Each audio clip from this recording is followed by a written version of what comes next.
Exodus chapter 9.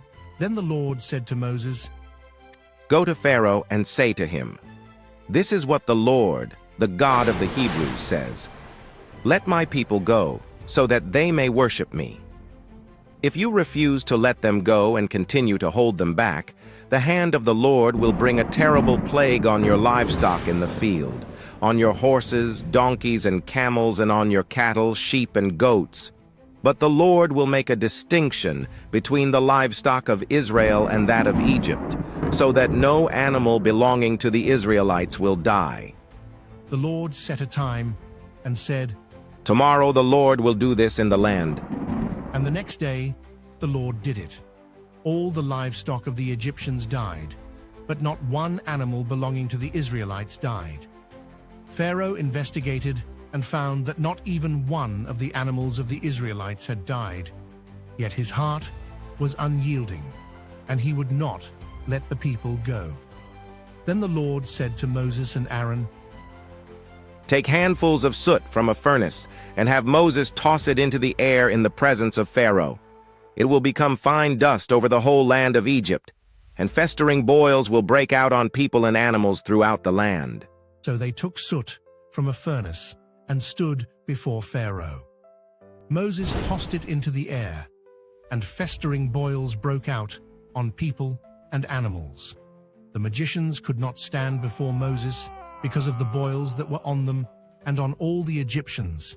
But the Lord hardened Pharaoh's heart, and he would not listen to Moses and Aaron, just as the Lord had said to Moses. Then the Lord said to Moses, Get up early in the morning, confront Pharaoh, and say to him, This is what the Lord, the God of the Hebrews, says. Let my people go, so that they may worship me. Or this time I will send the full force of my plagues against you and against your officials and your people, so you may know that there is no one like me in all the earth. Now if I had stretched out my hand and struck you and your people with pestilence, then you would have been cut off from the earth. But indeed for this purpose I have raised you up, that I may show my power in you, and that my name may be declared in all the earth. You still set yourself against my people and will not let them go.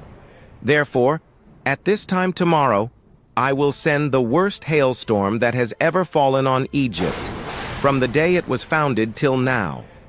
Give an order now to bring your livestock and everything you have in the field to a place of shelter, because the hail will fall on every person and animal that has not been brought in and is still out in the field, and they will die. Those officials of Pharaoh who feared the word of the Lord hurried to bring their slaves and their livestock inside. But those who ignored the word of the Lord left their slaves and livestock in the field. Then the Lord said to Moses, Stretch out your hand toward the sky so that hail will fall all over Egypt, on people and animals and on everything growing in the fields of Egypt. When Moses stretched out his staff toward the sky, the Lord sent thunder and hail, and lightning flashed down to the ground. So the Lord rained hail on the land of Egypt. Hail fell, and lightning flashed back and forth. It was the worst storm in all the land of Egypt, since it had become a nation. Throughout Egypt, hail struck everything in the fields, both people and animals. It beat down everything growing in the fields and stripped every tree. The only place it did not hail was the land of Goshen, where the Israelites were. Then Pharaoh summoned Moses and Aaron. This time I have sinned, He said to them, The Lord is in the right, and I and my people are in the wrong. Pray to the Lord, for we have had enough thunder and hail. I will let you go. You don't have to stay any longer. Moses replied, When I have gone out of the city, I will spread out my hands in prayer to the Lord. The thunder will stop, and there will be no more hail, so you may know that the earth is the Lord's. But I know that you and your officials still do not fear the Lord God. The flax and barley were destroyed, since the barley had headed and the flax was in bloom. The wheat and spelt, however, were not destroyed, because they ripen later. Then Moses left Pharaoh and went out of the city. He spread out his hands toward the Lord, The thunder and hail stopped, and the rain no longer poured down on the land.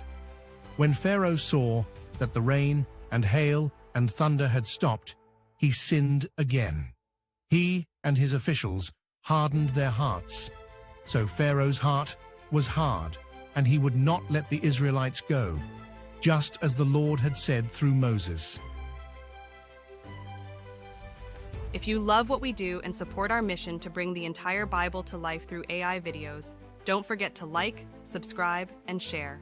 Your support helps us continue this incredible journey.